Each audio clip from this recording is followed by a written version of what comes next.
ఎప్పుడు ఏ కష్టం, నష్టం, బాధ, ఇబ్బంది, ప్రమాదం వచ్చినా కూడా 16 నిమిషాల్లో తీరిపోయే శివతంత్రం చెప్తాను, జాగ్రత్తగా వినండి. శివుడికి ఎదురుగుండా, అది శివాలయంలో కావచ్చు, మీ ఇంట్లో కావచ్చు, శివలింగానికి ఎదురుగుండా కూర్చొని ఖర్జూరాల రసం కానీ బెల్లం కానీ ప్రసాదం పెట్టి మనసులో కళ్ళు మూసుకొని మంజునాథ మంజునాథ మంజునాథ మంజునాథ అని 16 నిమిషాలు అనుకుంటూ ప్రతిసారి నా కష్ట నష్టాలన్నీ కోటి రెట్లు లాభం కింద మారిపోవాలనుకోండి. కష్ట నష్టాలు తీరడమే కాకుండా కోటి రెట్లు లాభంగా మారడం అనే అద్భుతమైన విషయం అలా జరుగుతుంది. అది అట్లాంటి విచిత్రమైన విషయాలన్నీ జరగడానికి అదృష్టం యొక్క ప్రభావం మే కారణం అని చెప్పి శివుడు పార్వతీదేవికి మంత్రశాస్త్రం చెప్పేటప్పుడు చెప్పాడు. ఇలాంటి అనేక రకాలైన ఉపయోగాలు మీరు ఏ ప్రయోగాలు చేసినా చేయకపోయినా కూడా కోటి రెట్లు లాభం కలిగించేది అదృష్టం దానం.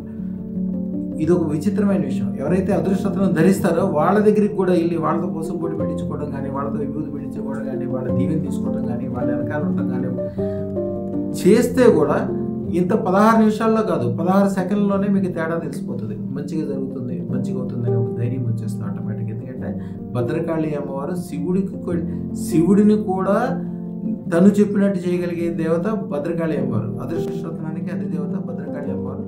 వాళ్ళకి ఆటోమేటిక్గా అప్పటికప్పుడే క్షణంలోనే ఆ బాధలన్నీ లాభంగా మారిపోయే అవకాశం అక్కడే ఉంటుంది. శుభం భూయాత్.